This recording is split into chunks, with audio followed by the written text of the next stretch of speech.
అవుతా ఉన్నది.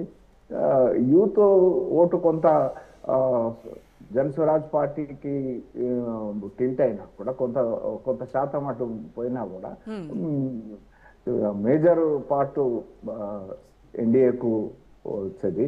మరి అదే రకంగా గత అనుభవాలు ఏవైతే ఉన్నాయో గత అనుభవాలను పునరావృతం కావద్దని బీహార్ ప్రజలు తీర్పిచ్చినటువంటి పరిస్థితి. సో జంగిల్ రాజ్ కి స్వస్తి చెప్పాలని బీహార్ ప్రజలు డిసైడ్ అయ్యారని అంటారు. రైట్, ఇక వద్దు, మళ్ళీ వద్దు. యా ఓకే లక్ష్మీనారాయణ గారు. రైట్, ఇప్పుడు మూడో రౌండ్లో బీఆర్ఎస్ ఆధిక్యం కనబరుస్తుంది. మూడో రౌండ్లో బీఆర్ఎస్కు 12,503 ఓట్లు, అలాగే కాంగ్రెస్కు 12,292 ఓట్లు. మొత్తం మీద చూస్తే బీఆర్ఎస్ 201 ఓట్ల ఆధిక్యంలో ఉన్నట్టు సమాచారం. రైట్, ఇక గౌరీ సతీష్ గారు, మైనారిటీ ఓట్ల కోసం అంటే జూబ్లీ హిల్స్లో మైనారిటీ ఓట్లు చాలా కీలకంగా ఉన్నాయి. వాళ్ళు చాలా డిసైడింగ్ ఫ్యాక్టర్గా ఉన్నటువంటి నేపథ్యంలో వాళ్ళ ఓట్లు ఆకర్షించడం కోసము ఒక మంత్రి పదవి మంత్రంగా మీ కాంగ్రెస్ పార్టీ అజారుద్దీన్ను, మైనారిటీ సామాజిక వర్గానికి సంబంధించినటువంటి అజారుద్దీన్ను ముందు పెట్టి మీరు గేమ్ ఆడించారు. ఎలక్షన్ నోటిఫికేషన్ రాకముందే గౌరవ అజారుద్దీన్ గారిని మేము ఎమ్మెల్సీగా డిసైడ్ చేయడం అనేది జరిగింది.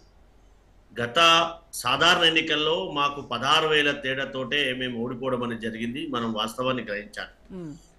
పార్లమెంట్ ఎన్నికల్లో మిగతా పార్టీల కంటే మాకు లీడ్ వచ్చినటువంటి పరిస్థితి పార్లమెంట్ ఎన్నికలు. సో ఇవన్నీ కూడా మాకు అడ్వాంటేజెస్ అనే ఖచ్చితంగా మేము నోటిఫికేషన్ కంటే ముందే.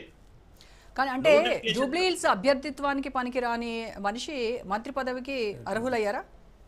నో, అక్కడ మేము ఒక పార్టీగా ఎవరికిస్తే బాగుంటుంది అనే ఉద్దేశంతో మేము కితనా ఆబాదీ ఇతనా ఇస్తాదారనే ఉద్దేశంతో బీసీ క్యాండిడేట్ కి ఇచ్చాము తప్పితే అక్కడ తను ఎమ్మెల్యే క్యాండిడేట్ గా పనికిరాడనో ఇంకో దానికి పనికొస్తున్న ఉద్దేశం అనేది కాదు. మేము ఎమ్మెల్సీగా చేసి వారిని మంత్రి చేసినటువంటి ఘనత కాంగ్రెస్ పార్టీ. అది మనం వాస్తవానికి చెప్పుకుంటున్నారు. ఎమ్మెల్సీ కూడా ఎప్పుడు చేశాము? నోటిఫికేషన్ కంటే ముందే మేము ఎమ్మెల్సీగా అనౌన్స్ చేసినటువంటి ఘనత. అది కూడా గుర్తుపెట్టుకోవాలి కదా మేడం. సో ఖచ్చితంగా మాకు మైనార్టీలు మా వైపు ఉన్నారని, ఖచ్చితంగా మేము గతంలో కూడా 4% రిజర్వేషన్ ఇచ్చినటువంటి ఘనత మాదని, ఖచ్చితంగా వారికి ఉన్నటువంటి సమస్యలను పరిష్కరించడానికి ప్రజాప్రభుత్వం ప్రయత్నం చేస్తుందని విశ్వాసంతో వారు మా ఎమ్మట రావడం జరిగింది తప్పితే వారిని చూపించి ఓట్లు అడగాలనే ఉద్దేశం కాంగ్రెస్ పార్టీకి ఎప్పుడు ఉండదనేది మనం వాస్తవాన్ని గ్రహించాలి.